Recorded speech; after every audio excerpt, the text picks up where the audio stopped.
ಶ್ರೀಧರ ನನ್ನ ಹೆಸರು.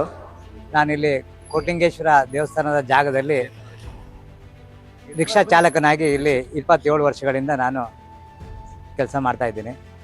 ಈಗ ಇತ್ತೀಚೆಗೆ ಒಂದು 2 ವರ್ಷ ಆಯಿತು.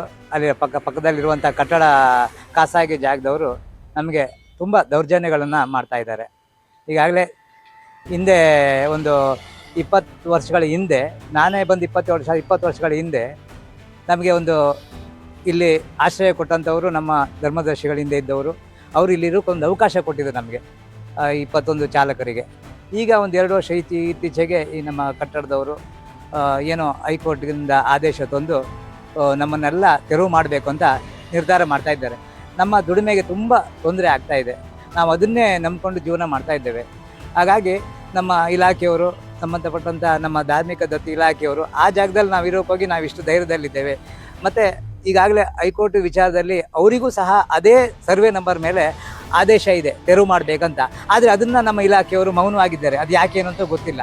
ನಮ್ಮ ರಿಕ್ಷಾ ನಿಲ್ದಾಣದ ಬಗ್ಗೆ ತೆರವು ಬಗ್ಗೆ ಹೇಳ್ತಾ ಇದ್ದಾರೆ. ಆದರೆ ತೆರವು ಮಾಡುವಂಥದ್ದು ಅಲ್ಲಿ ಏನೂ ಇಲ್ಲ. ನಮ್ಮದೇನು ಟ್ರಸ್ಟ್ ಮಾಡಿಲ್ಲ, ಮತ್ತು ನಾವೇನು ಪಂಚಾಂಗ ಮಾಡ್ಕೊಂಡಿಲ್ಲ. ನಾವೀಗ ಅಲ್ಲಿ ದೇವಸ್ಥಾನದ ಏನು ಬಾವಿ ಇದೆಯೋ ಅದ್ರ ಮೇಲೆ ನಿಂತ್ಕೊಂಡು ಜೀವನ ಮಾಡ್ತಾ ಇದ್ದೀವಿ. ನಿಮ್ಗೆ ಗೊತ್ತಿರ್ಬೋದು, ಅದರಲ್ಲಿ ಈಗ ಸಾಧಾರಣ ಒಂದು 20 ಫೀಟ್ ಅಡಿ ಇಡುವಂಥ ಬಾವಿ ಇದೆ. 6 ಫೀಟ್ ಒಂದು ಅಗಲ ಇದೆ. ಅದು ಕಾಂಕ್ರೀಟ್ ಮುಚ್ಚಳ ಹಾಕಿ ಕೊಟ್ಟಿರ್ತಾರೆ ದೇವಸ್ಥಾನದವರು. ಅದು ರಥೋತ್ಸವಕ್ಕೆ ತೊಂದರೆ ಆಗಬಾರ್ದು ಅಂತ. ಹಾಗಾಗಿ ನಮಗೂ ಇರೋಕ್ಕೊಂದು ಆಶ್ರಯ ಕೊಟ್ಟಿರ್ತಾರೆ ಅವರು. ಆದರೆ ಈ ರೀತಿ ದೌರ್ಜನ್ಯ, ಅನ್ಯಾಯ ನಡೀತಾ ಇದೆ. ನಮ್ಮ ಇಲ್ಲಿನವ್ರಿಗೆ ಯಾಕೆ ನಮ್ಮ ಇಲಾಖೆಯವರು ಮೌನವಾಗಿದ್ದಾರೆ? ಹಾಗೆ ನ್ಯಾಯಾಧೀಶರಿಗೂ ಸಹ ಇದನ್ನು ತಪ್ಪು ಮಾಹಿತಿ ಕೊಟ್ಟಿದ್ದಾರೆ, ಇಲಾಖೆಯವರಿಗೂ ತಪ್ಪು ಮಾಹಿತಿ ಕೊಟ್ಟಿದ್ದಾರೆ. ಅದೇ ಸರ್ವೆ ನಂಬರ್ ಮೇಲೆ ಅವರಿಗೂ ಆದೇಶ ಇದೆ. ದಯವಿಟ್ಟು ನಮಗೆ ಬದುಕೋಕ್ಕೊಂದು ಅವಕಾಶ ಮಾಡಿಕೊಡಿ ಅಂತ ನಿಮ್ಮ ಹತ್ರ ಕೇಳ್ಕೊಳ್ತೀವಿ.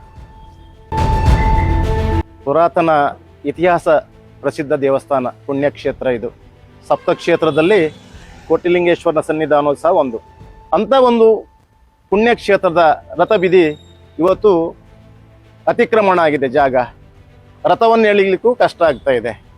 ಈ ಸಂದರ್ಭದಲ್ಲಿ ಸುಮಾರು 40 ವರ್ಷಗಳ ಹಿಂದೆನೇ ಸಹ ನಾನು ಇಲ್ಲಿ ಡ್ರೈವಿಂಗ್ ಕಲ್ತಿದ್ದೆ. ಇಲ್ಲಿ ಅಂಥ ರಿಕ್ಷಾ ಸ್ಟ್ಯಾಂಡನ್ನು ಇವತ್ತು ಆ ಬಡ ರಿಕ್ಷಾ ಚಾಲಕರನ್ನ ಇಲ್ಲಿಂದ ಓಡಿಸ್ತಕ್ಕಂಥ ಪ್ರಯತ್ನಗಳು ನಡೀತಾ ಇದೆ.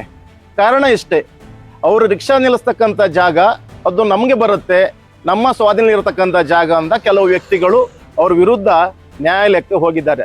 ನ್ಯಾಯಾಲಯದ ತೀರ್ಪನ್ನು ನಾವು ಏನು ಇದು ಮಾಡೋದಿಲ್ಲ, ಯಾಕಂದ್ರೆ ನಾವು ಈ ದೇಶದ ಕಾನೂನಿಗೆ ತಲೆಬಗ್ಸ್ತೀವಿ.